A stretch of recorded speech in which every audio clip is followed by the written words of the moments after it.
So hello दोस्तों, my name is Kashif और आज की इस वीडियो में हम पढ़ने वाले हैं क्लास 10 चैप्टर फर्स्ट जीएसटी का क्वेश्चन नंबर 11। क्वेश्चन नंबर 11 क्या कह रहा है, पहले सवाल को हम कायदे से पढ़ लेते हैं, फिर उसके सवालों को बारी बारी से लगाने की कोशिश करते हैं। इसके टोटल 4 पार्ट दिए हुए हैं, चलिए हम इसको बारी बारी से करते हैं। ठीक है, तो सवाल क्या कह रहा है कि a retailer buy a TV from a wholesaler for a 40,000 rupees, यानी रिटेलर ने होलसेलर से 40,000 रुपीज यानी 40,000 रुपये में टीवी को खरीदा हुआ है। ठीक है, कोई यहाँ पर टीवी को खरीदा हुआ है। आगे क्या कह रहा है, the mark the price of the TV 15% above his cost price. ठीक है, और उस पर उसने जो कॉस्ट प्राइस है उसका 15% उस पर मार्क कर दिया है। ठीक है, यानी बढ़ाकर बेचा, यानी इसको आप कह सकते हैं एक तरह से उसका प्रॉफिट है। 40,000 रुपये में 15% उसमें बढ़ाया हुआ है उसने। ठीक है, बढ़ाकर बताएगा कंज्यूमर को। आगे सवाल क्या कह रहा है कि the cost price and cost price the sell it to consumer at a 5% discount. ठीक है, और उसी को जो उसने मार्क किया है उसी प्राइस पर 5% के डिस्काउंट के साथ उसने कंज्यूमर को बेचा है। ठीक है, आगे क्या कहता है सवाल, if the sale are interested, और जो सेल हो रहा है वो सेम स्टेट में हो रहा है, and the rate of GST is 12%, और उस पर जो लगने वाला जीएसटी है वो 12% का जीएसटी है। ठीक है, तो हमें यहाँ पर फाइंड क्या करना है कि the mark price of the TV. ठीक है, अब यानी जो उसने 15% के साथ उसमें जो मार्क किया था टीवी पर उसका रेट कितना है। ठीक है, तो यहाँ पर हम लिख लेते हैं मार्क प्राइस। तो चलिए इसका पहला सवाल लगाते हैं हम। तो मार्क प्राइस जो हो जाएगा, मार्क प्राइस क्या हो जाएगा, कॉस्ट प्राइस यानी सीपी और प्लस कॉस्ट प्राइस पर 15% ऐड कर देंगे। ठीक है, यानी 15% ऑफ सीपी, 15% ऑफ सीपी। तो कॉस्ट प्राइस कितना है, कॉस्ट प्राइस आपका 40,000 है, 40,000 है, प्लस 15% इसमें और ऐड कर देंगे। ठीक है, 15% इसमें हमने ऐड कर दिया, यानी इसको फ्रैक्शन में बदल लेते हैं। तो जो टोटल अमाउंट आएगा टीवी का वो कितना होना चाहिए, 40,000। ठीक है, प्लस 2 जीरो से 2 जीरो कैंसिल आउट हो जाए, हो गया।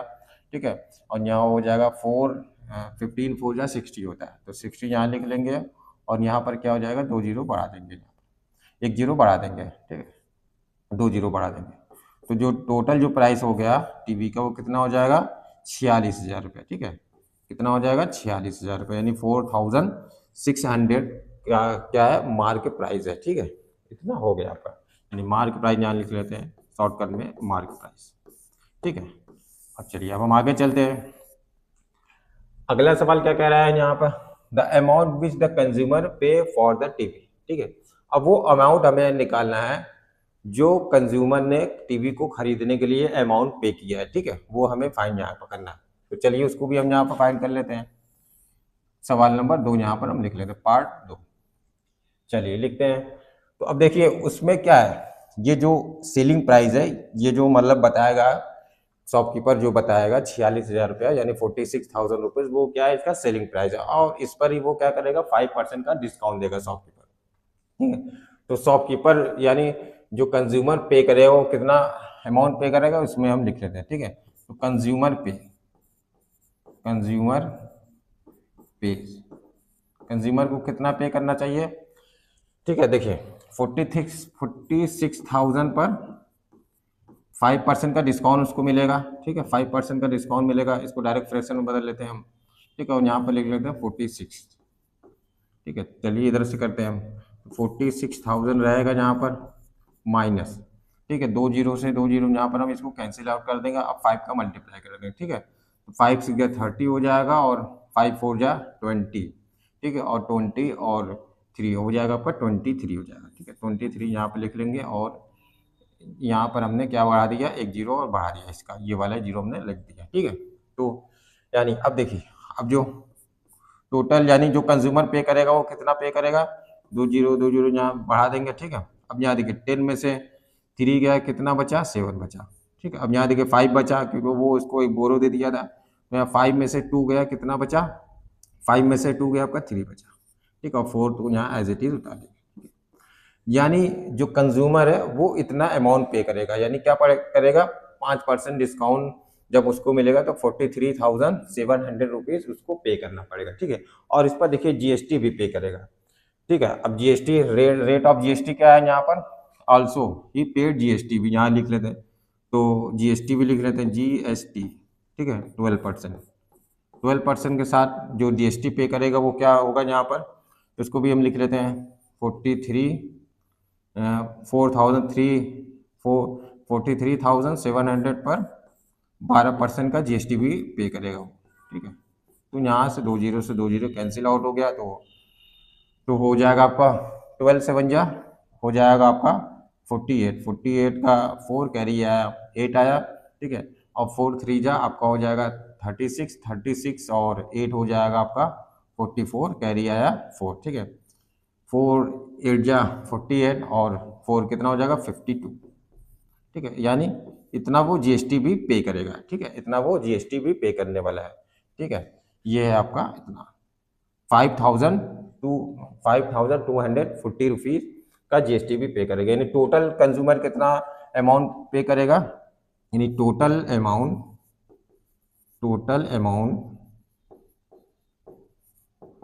पे, ठीक है।